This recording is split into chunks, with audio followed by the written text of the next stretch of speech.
हाय मुलांनो, आज आपण फोर्थ लेसन बघणार आहोत द वैदिक सिव्हिलायझेशन.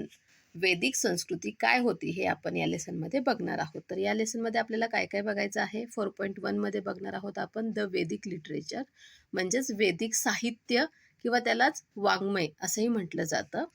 4.2 मध्ये बघणार आहोत फॅमिली सिस्टीम, कुटुंब व्यवस्था, डे टू डे लाईफ आणि दैनंदिन जीवन. 4.3 मध्ये ॲग्रिकल्चर म्हणजे शेती, ॲनिमल हजबंड्री म्हणजे पशुपालन, इकॉनॉमिक अँड सोशल लाईफ आर्थिक आणि सामाजिक जीवन.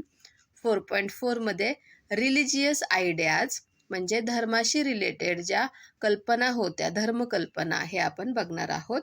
4.5 मध्ये बघणार आहोत पॉलिटिकल सिस्टीम म्हणजेच शासन व्यवस्था कशी होती ते आपण बघणार आहोत. तर त्यातलं आपण आत्ता बघणार आहोत 4.1 द वैदिक लिटरेचर म्हणजेच वैदिक साहित्य, वैदिक वाङ्मय आपण इथे बघणार आहोत.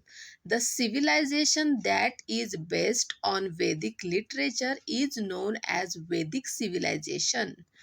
म्हणजे वेदांवर, वेद वाङ्मयावर आधारित असलेली संस्कृती म्हणजेच वैदिक संस्कृती होय.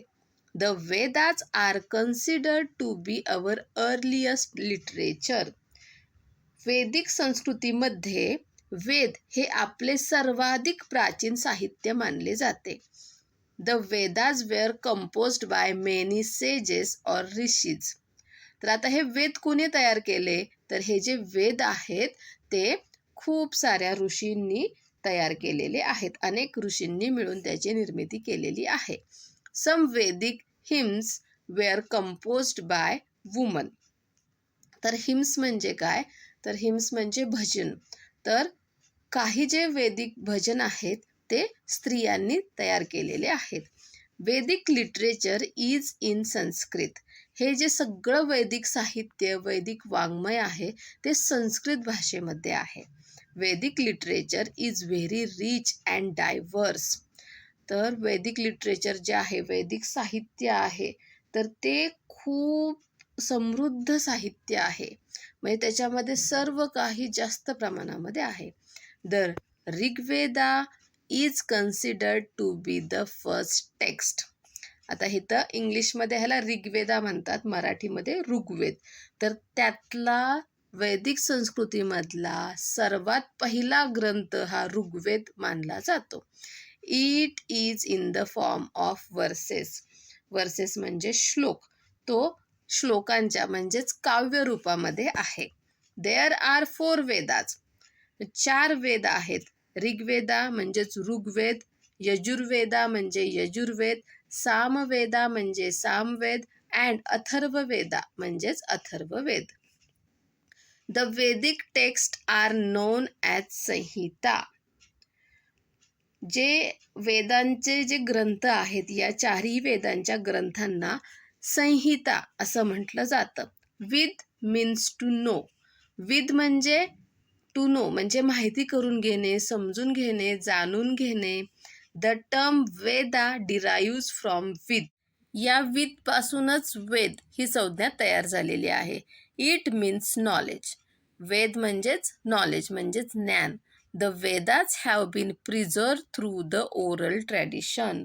मौखिक पठणाच्या आधारे वेदांचे जतन केले आहे. म्हणजे वेद आपण हे तोंडी म्हणतो.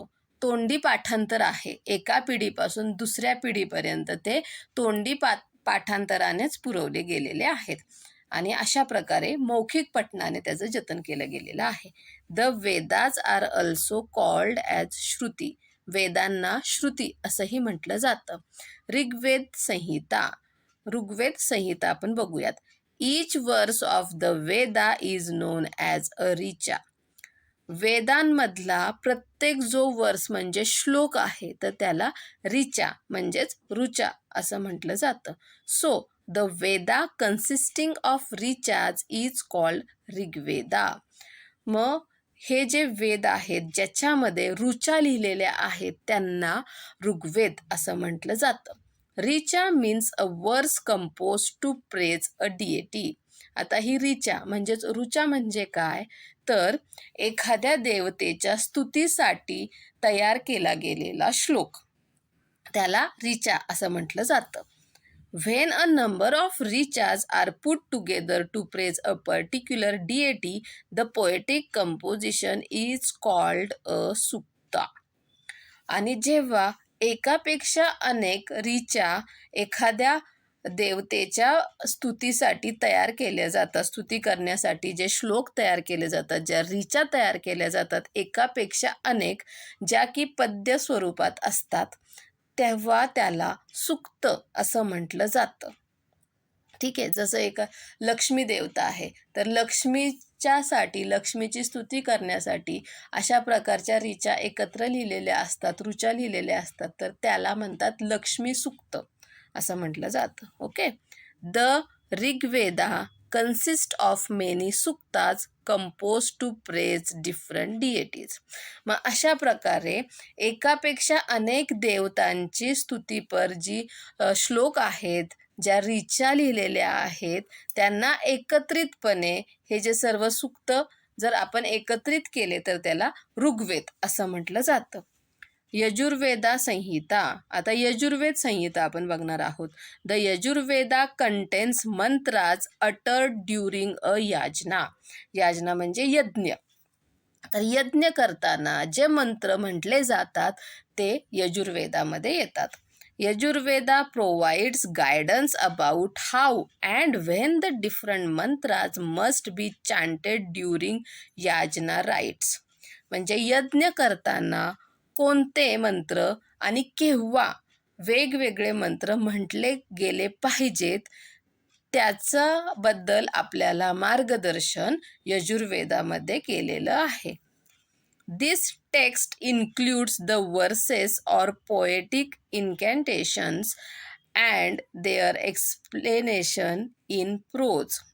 तर या यजुर्वेदामध्ये काय सांगितलेलं आहे, तर याच्यामध्ये वेगवेगळे श्लोक आहेत, वेगवेगळे मंत्र आहेत, जे की आपल्याला त्याचं एक्सप्लेनेशन अगदी साध्या भाषेमध्ये केलं गेलेलं आहे. ओके, समजला यजुर्वेदा? डू यू नो, तुम्हाला हे माहीत आहे का? The meaning of some suktas. काही सुक्तांचा अर्थ दिलेला आहे. O almighty, make it rain in plenty, may we get a plentiful crop in our field. O almighty म्हणजे हे देवा, खूप पाऊस पाड आणि आम्हाला प्लेंटीफुल म्हणजे पुष्कळसं पीक मिळू दे. क्रॉप म्हणजे आमच्या शेतामध्ये चांगलं धान्य उगवू दे. May there be plenty of milk for our children. आमच्या मुलाबाळांसाठी खूप प्रमाणामध्ये दूध मिळू दे. May the cows come to our homes. आमच्या घरी गायी येऊ देत. And stay happily in their pens. आणि त्यांच्या गोठ्यामध्ये त्या आनंदाने राहू देत. May they bear many calves. Calves म्हणजे वासरे, गाईच्या पिल्लाला वासरू म्हणतात. त्यांना खूप सारी वासरे होऊ देत. अराईज ओ पीपल. लोकांनो उठा. Darkness has vanished with the advent of dawn. Dawn म्हणजे पहाट. पहाटेच्या आगमनासोबत अंधार नाहीसा झालेला आहे, रात्रीचा अंधार गेलेला आहे. And sunlight comes. आणि प्रकाश आलेला आहे, प्रकाशाचं आगमन झालेलं आहे. Dawn has awaken the whole world. पहाटेमुळे म्हणजे सकाळ झाल्यामुळे पूर्ण जग जागे झाले आहेत. Let us pursue our own occupations. चला आपण आपले उद्योगधंदे करूयात. And earn riches. आणि उद्योगधंदे केल्याने आपल्याला धनप्राप्ती होईल.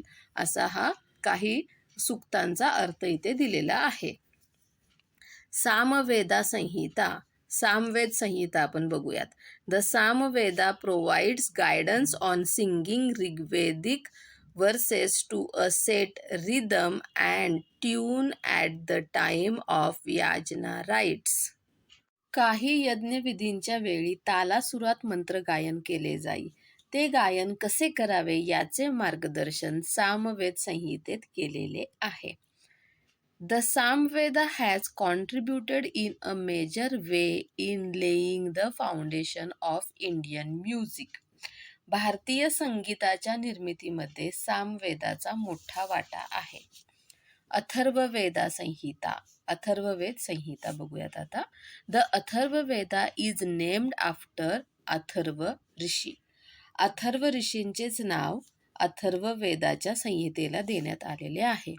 दिस Veda is different from the other 3 Vedas. हा जो वेद आहे अथर्ववेद हा इतर 3 वेदांपेक्षा वेगळा आहे. It is more concern with many things in the day to day life of the people. अथर्ववेदात डे टू डे लाईफ म्हणजे दैनंदिन जीवनातील अनेक गोष्टींना महत्त्व दिले गेलेले आढळते. It include solutions to adversities and diseases. Adversities म्हणजे संकटे. आयुष्यात येणाऱ्या संकटांवर तसेच दुखण्यांवर करायचे उपाय यात सांगितले आहेत. It also provides information about medicinal herbs. त्याचप्रमाणे अनेक औषधी वनस्पतींची माहिती त्यात सांगितलेली आहे. The Atharvaveda provides guidance to a king about the way he should administer his kingdom. राजाने राज्य कसे करावे याचेही मार्गदर्शन यात केलेले आहे. द ब्राह्मणा टेक्स्ट, आरण्यके and Upanishads are written after the composition of the Samhitas.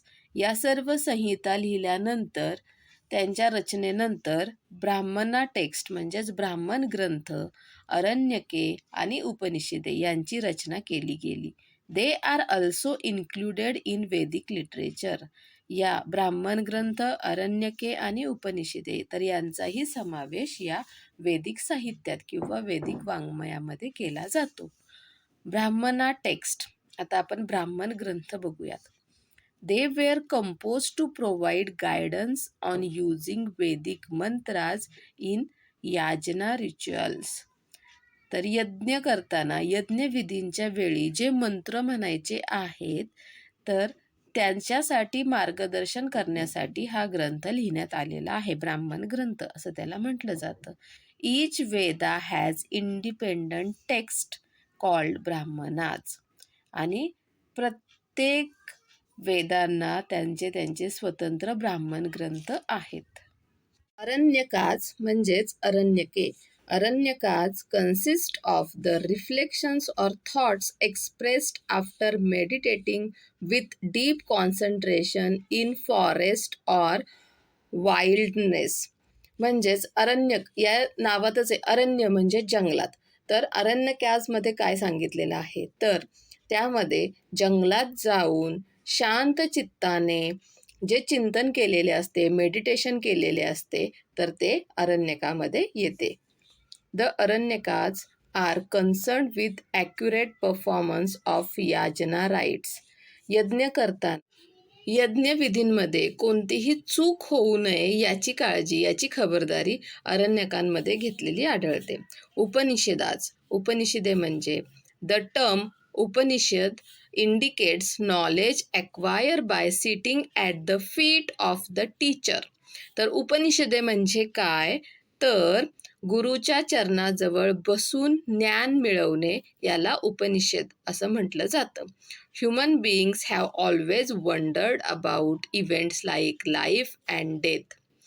मानवांना कायमच जन्म आणि मृत्यू यांसारख्या घटनांबद्दल आश्चर्य वाटत असत.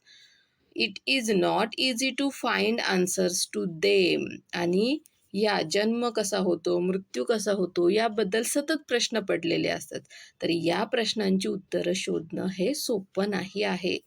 The Upanishads discuss such serious and profound issues. उपनिषदांमध्ये यांसारख्या गहन प्रश्नांचा, सिरियस प्रश्नांवरती चर्चा केलेली आढळते. The 4 Vedas, Brahmanas, Aranyakas and the Upanishads were composed over a period of 1500 years. आता हे जे 4 वेद आहेत, ब्राह्मण ग्रंथ आहेत, अरण्यके आहेत, उपनिषदे आहेत, हे सर्व तयार करण्यासाठी, यांची रचना करण्यासाठी सुमारे 1500 इयर्स लागले, म्हणजे 1500 वर्षांचा कालावधी लागला. During this long period, the Vedic civilization underwent many changes. आणि या सर्व काळामध्ये, या 1500 वर्षांच्या काळामध्ये वेदिक संस्कृतीमध्ये काही बदल घडले. The Vedic literature is an important source for the study of those changes and of the day-to-day life in the Vedic period. हे जे वेदिक साहित्य आहे तर याचाच वापर करून आपल्याला त्याच्यामध्ये वैदिक जीवनामध्ये कशा प्रकारे बदल घडले गेले, त्यांच्या दैनंदिन जीवनामध्ये कशा प्रकारे बदल झाले हे आपल्याला याच्यावरून समजते. Family system, day to day life, कौटुंबिक व्यवस्था, कुटुंब व्यवस्था आणि दैनंदिन जीवन आता आपण बघणार आहोत. Joint family system was prevalent in the वैदिक पिरियड. वैदिक काळामध्ये जॉईंट फॅमिली म्हणजे एकत्र कुटुंब पद्धती सर्वत्र प्रिव्हेलंट म्हणजे प्रचलित होती, म्हणजे सगळीकडे एकत्र कुटुंब पद्धतीच होती. The grihapati was the head of the family, a man responsible for the family. आणि घराचा मुख्य त्याला गृहपती असं म्हटलं जायचं. तो एक पुरुष असायचा आणि तो सर्व घराची जबाबदारी घ्यायचा. His family included his old parents, wife and children, and also the families of the children, the younger brother and their families. मग आता ही जी एकत्र फॅमिली होती आणि त्या कुटुंबाचा जो गृहपती होता तर त्याच्या फॅमिलीमध्ये, त्याच्या कुटुंबामध्ये कोणाकोणाचा समावेश होता, तर तो जो गृहपती आहे त्याचे आई वडील, बायको, मुले, त्या मुलांची फॅमिली, मुलांचे कुटुंब, जर त्यांचे लग्न झाले असतील तर त्यांची फॅमिली, त्यांचे छोटे भाऊ, त्यांचे परत कुटुंब, असं सर्व मिळून एकत्र राहत असत. His family system was patriarchal. Patriarchal म्हणजे पितृसत्ताक किंवा पुरुष प्रधान तेव्हा सिस्टीम होती, म्हणजे पुरुष हाच कुटुंबाचा प्रमुख असायचा. In the initial period, there are references to women scholars such as Lopamudra, Gargi and Maitreyi in Vedic literature. सुरुवातीच्या काळामध्ये लोपामुद्रा, गार्गी, मैत्रेयी यांसारख्या विद्वान स्त्रियांचा उल्लेख आपल्याला आढळतो. However, slowly the restrictions on women went on increasing and their position in the family and society became secondary. आणि हळूहळू मग स्त्रियांवरील बंधने वाढत गेली आणि त्यांचं जे स्थान आहे कुटुंबातील, समाजातील, ते दुय्यम दर्जाचे मानले गेले. The houses during the Vedic period were earthen or wattle and daub constructions. वेदिक काळातील घरे ही मातीची किंवा कुडाची बनलेली असत. Wattle means woven lattice of wooden strips which is dubbed with clay mixed with cow dung. गवत किंवा वेलीचे जाडसर तट्टी विणून त्याच्यावर शेण, माती लिंपून तयार केलेली भिंत म्हणजेच कूड म्हणजेच वॅटल. ठीक आहे. अ हाऊस वॉज कॉल्ड गृह और शाला. तर घरासाठी गृह किंवा शाळा हे शब्द वापरले जात असत, शाला. The diet of the people mainly consisted of cereals like wheat, barley and rice. वैदिक काळातील लोकांच्या आहारामध्ये प्रामुख्याने व्हीट म्हणजे गहू, बार्ली म्हणजे सातू आणि राईस म्हणजे तांदूळ यांचा समावेश होता. फ्रॉम धिस, यापासून दे मेड डिफरंट प्रिपरेशन्स, ते वेगवेगळे विविध पदार्थ बनवत असत. Words like yava, godhum, vrihi etcetera can be found in the Vaidik literature. वैदिक साहित्यामध्ये किंवा वैदिक वाङ्मयामध्ये यवा म्हणजेच यव, गोधूम आणि व्रीही यांसारखे शब्दांचा वापर आपल्याला आढळतो. यवा मीन्स बार्ली, तर यव म्हणजेच बार्ली, गोधूम मीन्स व्हीट, व्हीट म्हणजे गहू आणि व्रीही म्हणजे राईस म्हणजेच तांदूळ. इथे बघा ह्या चित्रामध्ये वैदिक काळामधली ही घरे आपल्याला दिसत आहेत. द वैदिक पीपल रेलिश्ड मिल्क, योगर्ट, घी, बटर, हनी. वैदिक काळातील लोकांना दूध, दही, तूप, लोणी आणि मध हे पदार्थ त्यांच्या खूप रेलिश्ड म्हणजे आवडीचे होते, ते आवडीने ते पदार्थ खायचे. ब्लॅक ग्रॅम म्हणजेच उडद, लेंटिल म्हणजेच मसूर, सिसमे, सिसमे म्हणजे तीळ अँड मीट म्हणजे मांस were also a part of their diet, हे सुद्धा त्यांच्या आहाराचे घटक होते. पीपल इन द वैदिक period used cotton and woollen garments. वैदिक काळातील लोक सुती कपडे आणि लोकरीचे कपडे वापरत असत. They also used valkals or clothes made from barks of trees. तर वल्कल्स म्हणजे वल्कले म्हणजे काय, तर झाडाच्या सालीपासून तयार केलेले कपडे, हे सुद्धा त्या काळातील लोक वापरत असत. Similarly animal skin were also used as clothing. त्याचप्रमाणे प्राण्यांच्या त्वचेचा सुद्धा वापर केला जायचा कपडे बनवण्यासाठी. Men and women used ornaments of gold, flower garlands, strings made of beads etcetera. स्त्री आणि पुरुष दोघेही दागिने वापरायचे. ते सोन्याचे बनलेले असत, फुलांच्या माळा असत किंवा मण्यांपासून बनलेले दागिने वापरत असत. A kind of pendant called nishka seems to have been popular. त्या काळामध्ये निष्क नावाचं एक पेंडंट होतं, एक दागिना होता, तो खूप सर्वांना आवडत असत. It was also used as a currency. इतर वस्तू खरेदी विक्री करण्यासाठी त्या निष्कचा वापर केला जायचा. जसं आता आपण आपली करन्सी काय आहे, रुपया ही करन्सी आहे, तर ती देऊन आपण एखादी वस्तू विकत घेतो. त्याप्रमाणे हा जो निष्क दागिना होता, तो देऊन दुसऱ्या वस्तू विकत घेतल्या जात असत. Singing, playing musical instruments, dance, board games, chariot race and hunting were the means of recreation. Recreation म्हणजे मनोरंजन. तर त्या काळामधील लोकांची गाणे, म्युझिकल इन्स्ट्रुमेंट वाजवणे, त्यानंतर म्हणजे गायन, वादन, नृत्य, डान्स म्हणजे नृत्य करणे, नाचणे, बोर्ड गेम्स, खेळ खेळणे, त्यानंतर चॅरियट रेस म्हणजे रथांच्या शर्यती आणि शिकार, ही मनोरंजनाची साधने होती. Their main musical instruments were veena, शततंतू, cymbals and the conch. वीणा, शततंतू, सिम्बल्स म्हणजे झांजा, हे बघा अशा टाळपेक्षा मोठ्या असतात त्या झांजा. द कोंच म्हणजे शंख, ही त्यांची प्रमुख वाद्ये होती. Percussion instruments like damru and mridanga were also used. Percussion म्हणजे माहीत आहे का, तुम्ही मागच्या वर्षी शिकलेला होतात की जो आदिमानव होता तो दगड एकमेकांवर आपटायचा, त्याला परक्युशन टेक्निक असं म्हणतात. ऐकलं की नाही, वाचलं ना ते. त्याचप्रमाणे ही परक्युशन इन्स्ट्रुमेंट म्हणजे ज्याच्यावरती आपण हाताने ती वाजवतो, हात आपटून आपटून त्यातून आवाज निघतो, अशी वाद्ये. जसं की डमरू, त्याच्यानंतर आता डमरूवर हात नाही पण त्या दोरा असतो की नाही, ते डम डम डम डम डम वाजतं. ठीक आहे, म्हणजे कोणताही आघाताने वाजणारी वाद्य म्हणजे परक्युशन इन्स्ट्रुमेंट. ठीक आहे, तर डमरू आणि मृदुंग, तर ही वाद्ये त्यावेळेस होती. Agriculture, animal husbandry, economic and social life. शेती, पशुपालन, आर्थिक आणि सामाजिक आयुष्य, हे आपण इथे बघणार आहोत. सामाजिक जीवन बघणार आहोत. Agriculture was the main occupation during the वैदिक period.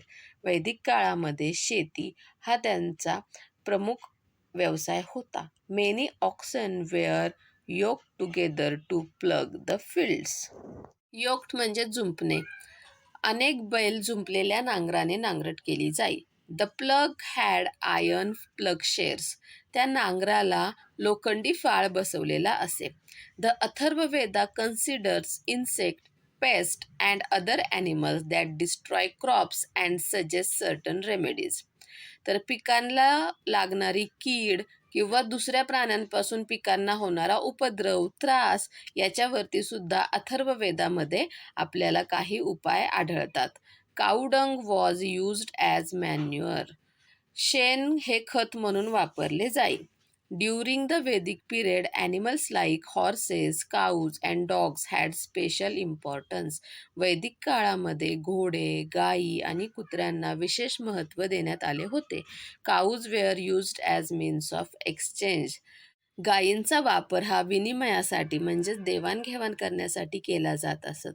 That is why cows were highly prized आणि त्याचमुळे गायींना विशेष किंमत होती. People took special care to ensure that their cows would not be stolen. लोक त्यांच्या गायी चोरीला जाऊ नये म्हणून विशेष काळजी घेत असत. The horse was valued because of its speed. घोड्यांना त्यांच्या स्पीड गतीमुळे महत्त्व प्राप्त होते. The Vedic people were skilled in taming the horses and harnessing them to the chariots.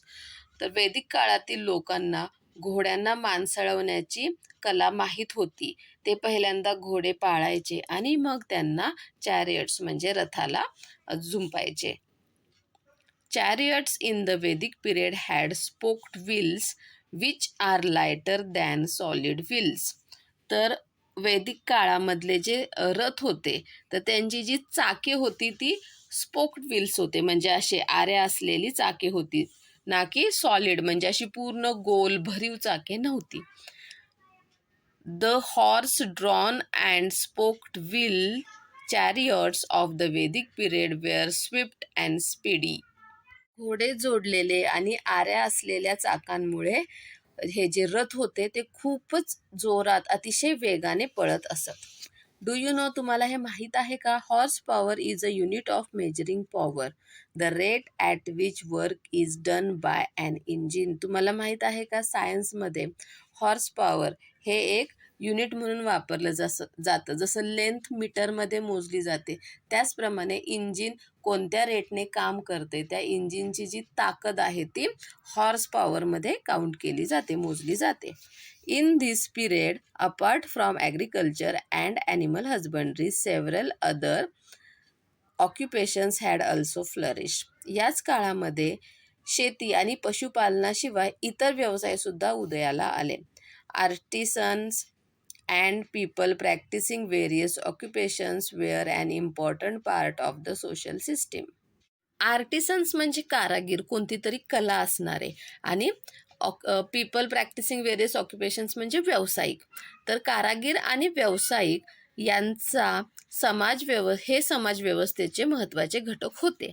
They form independent organisations non as श्रेणीज or guilds. तर त्यांनी श्रेणी या नावाने ओळखले जाणारे त्यांचे स्वतंत्र संघ होते.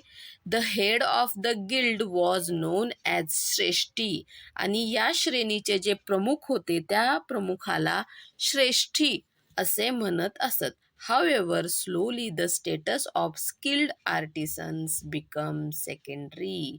आणि परंतु हळूहळू व्यावसायिक कारागिरांचा दर्जा दुय्यम होत गेला, म्हणजे त्यांना कमी महत्त्व प्राप्त होऊ लागले. During this period there were 4 varnas. याच वैदिक काळामध्ये 4 वर्ण होते. ब्राह्मण म्हणजे ब्राह्मण, क्षत्रिय म्हणजे जे लढाई करणारे होते ते, वैश्य आणि शूद्र. तर हे 4 वर्ण त्यावेळेस होते. A varna was determined by the occupation of the people. आणि हे वर्ण कसे ठरत असत, तर लोक ज्या प्रकारचे काम करत असत त्याप्रमाणे त्यांचे वर्ण ठरत असत. In the latter period the varnas came to be determined on the basis of birth. आणि परंतु त्यानंतरच्या काळामध्ये मग जन्मावरून त्यांचे वर्ण ठरत गेले, म्हणजे ब्राह्मणाच्या घरात जन्मलेला ब्राह्मण, क्षत्रियाच्या घरात जन्मलेला क्षत्रिय, वैश्याच्या घरात जन्मलेला वैश्य आणि शूद्राच्या घरात जन्मलेला शूद्र, असे. त्यानंतर कामावरून वर्ण नाही ठरत होते, फक्त जन्मावरून वर्ण ठरत गेले. This gave rise to caste, आणि याच्यातूनच जातीचा जन्म झाला. The caste system led to inequality in the society. आणि या जातीवादामुळे, या जाती व्यवस्थेमुळे समाजामध्ये इनइक्वॅलिटी म्हणजे विषमता तयार झाली. ड्युरिंग द वैदिक period certain notions about leading and ideal life had become well establish. Ideal life म्हणजे आदर्श आयुष्य कसे जगावे, तर याच्याबद्दलच्या कल्पना ह्या वैदिक काळामध्येच रूढ झाल्या. There were 4 stages or 4 ashramas from birth to death. जन्मापासून मृत्यूपर्यंत 4 आश्रम सांगितलेले आहेत. The first ashrama was the brahmacharya ashrama और the period of staying with the guru to learn from him. तर त्यातला पहिला आश्रम जो आहे तो आहे ब्रह्मचार्य आश्रम. म्हणजेच काय, तर गुरुच्या घरी जाऊन, गुरुच्या ठिकाणी जाऊन अभ्यास करणे. The next stage after the successful completion of brahmacharyashrama was grihasthashrama. आणि ब्रह्मचार्याश्रम यशस्वीरित्या पार केल्यानंतर मग दुसरा आश्रम आहे तो आहे गृहस्थाश्रम. It was expected that during this period a man would carry out his duties toward his family and society with the help of his wife. तर या काळामध्ये माणसाने त्यांच्या पत्नीसोबत आपल्या कौटुंबिक जबाबदाऱ्या पार पाडायच्या, आपली जी कर्तव्य आहेत कुटुंबाबद्दल ती पूर्ण करायची आणि समाजाबद्दल. The third stage was vanaprasthashrama when a man was. आणि थर्ड स्टेज काय आहे, वानप्रस्थाश्रम. त्याच्यामध्ये काय करायचं माणसाने, a man was expected to detach himself from the household, retire to a solitary place and lead to a very simple life. वानप्रस्थाश्रमामध्ये detach म्हणजे आपल्या घरादारापासून लांब राहायचं, आपले सर्व मोह सोडून द्यायचे आणि एका ठिकाणी जाऊन साधं आयुष्य जगायचं. The fourth stage was the sannyasashrama. संन्यासाश्रम म्हणजे काय, तर मनुष्याने आपल्या सर्व नात्यांचा त्याग करून मनुष्य जन्म हा आपल्याला कशासाठी मिळालेला आहे याचा विचार करायचा आणि एका ठिकाणी राहायचे नाही. रिलिजियस आयडियाज म्हणजे धर्मसंकल्पना. In the religious ideas of the Vedic period, forces of nature such as the sun, wind, rain, lightning, storms and rivers were given the form of deities. तर धर्मसंकल्पनेमध्ये, वेदिक काळातील धर्मसंकल्पनेमध्ये सूर्य, हवा, पाऊस, वीज, वादळे आणि नद्या ह्या ज्या सर्व शक्ती आहेत, तर या सर्व नैसर्गिक शक्तींना देवतेचे रूप म्हटले गेलेले आहे. Vedic compositions pray them to become life giving forces. त्या जीवनदायी ठराव्यात म्हणून वेदांमध्ये त्यांच्या प्रार्थना केलेल्या आहेत. The Vedic people put offerings into the yajna fire to please them. त्यांना प्रसन्न ठेवण्यासाठी वेदकालीन लोक अग्नीमध्ये विविध पदार्थ अर्पण करत असत. These offerings were called हवी. आणि त्याला जे पदार्थ अग्नीमध्ये अर्पण केले जात त्याला हवी असे म्हणत. Yajna is the act of offering havi into fire. आगीमध्ये अशा हवी अर्पण करण्यालाच यज्ञ असं म्हटलेलं आहे. Initially the yajna rites were simple. सुरुवातीला हे यज्ञविधी होते त्या खूप साध्या होत्या. Later on the rules of yajna becomes harder and harder. पण त्यानंतर यज्ञविधींचे नियम हे अधिकाधिक कठीण होत गेले. The importance of priest went on increasing. आणि त्यामुळे जे पौराहित्य होते किंवा पुजारी होते, यज्ञ करणारे होते, त्यांना महत्त्व प्राप्त झाले. People in the Vedic period had thought about how the natural phenomena occur.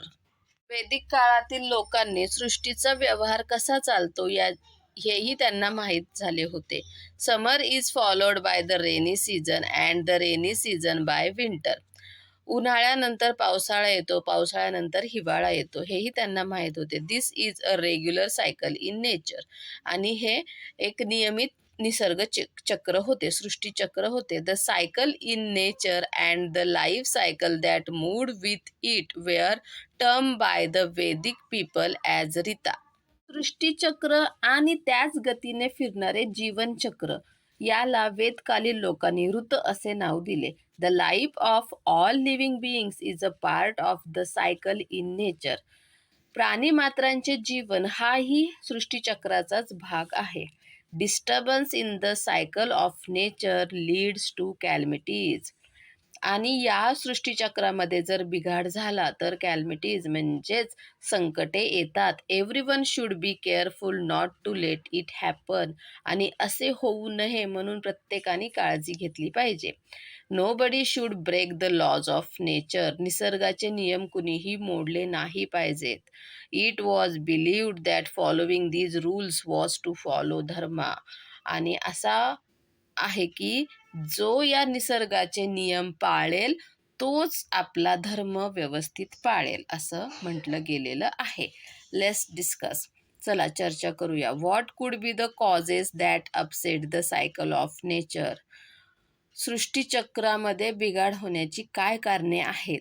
What attempts can you make to avoid it. आणि असे होऊ नये, सृष्टीचक्र बिघडू नये म्हणून तुम्ही काय कराल. For example, what will you do for effective management of drinking water when there is a scanty rainfall. जर स्कॅन्टी म्हणजे कमी पाऊस पडला तर तुम्ही पाण्याचे नियोजन कसे कराल, पिण्याच्या पाण्याचे नियोजन कसे कराल. तर पाणी वाया घालवायचं नाही, जेवढं पाणी आवश्यक आहे तेवढंच पिण्यासाठी वापरायचं. असा जर प्रत्येकाने विचार केला तर जरी पाऊस कमी पडला तरी प्रत्येकाला पुरेसे पाणी मिळू शकते. ओके. पॉलिटिकल सिस्टीम, शासन व्यवस्था कशी होती वेदकालातील ते आपण बघूयात. इन द वैदिक period each village had a head known as gramani. प्रत्येक वैदिक काळामध्ये प्रत्येक गावाचा एक हेड असायचा, प्रमुख असायचा, त्याला ग्रामनी असं म्हटलं गेलेलं आहे. A group of villagers form a vish whose head was called vishpati. आणि त्या गावांच्या समूहाला विश असे म्हटले जायचे आणि त्याचा जो मुख्य असे त्याला विशपती असे म्हटले जायचे. सेव्हरल विश फॉर्म अ जन. असे खूप सारे विश एकत्र आले की एक जन तयार व्हायचं. Later when the jana settled into a specific region it came to be known as a जनपद.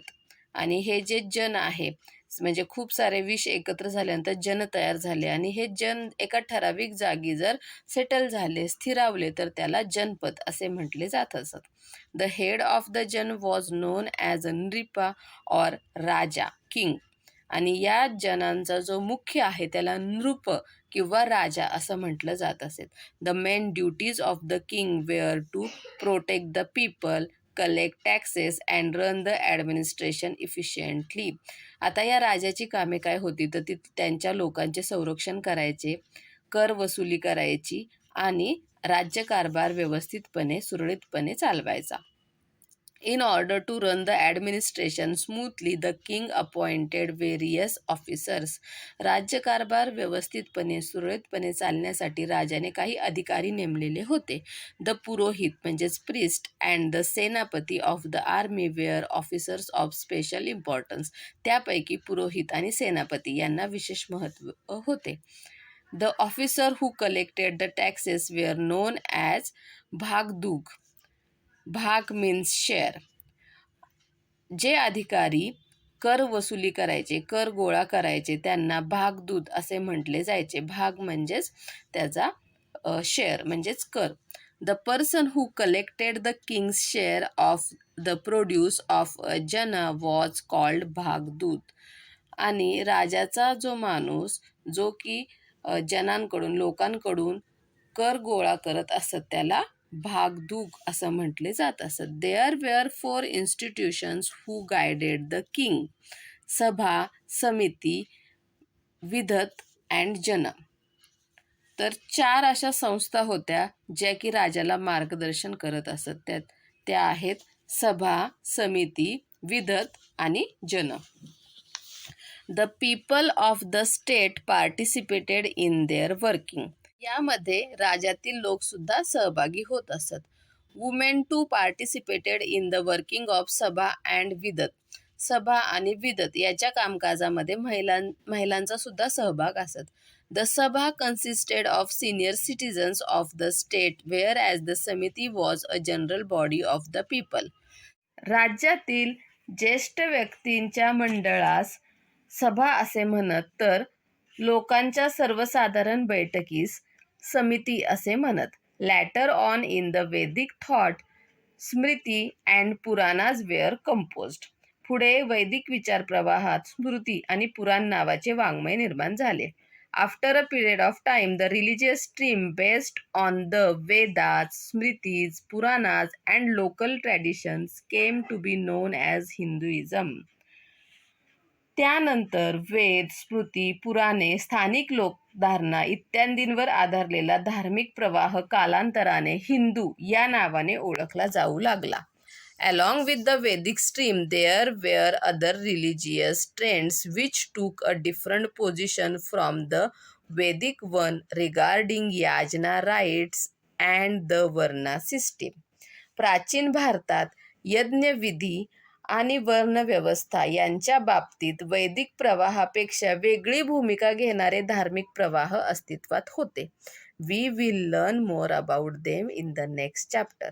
आपण त्यांच्याबद्दल पुढील पाठामध्ये माहिती घेऊयात. Okay, thank you, bye bye.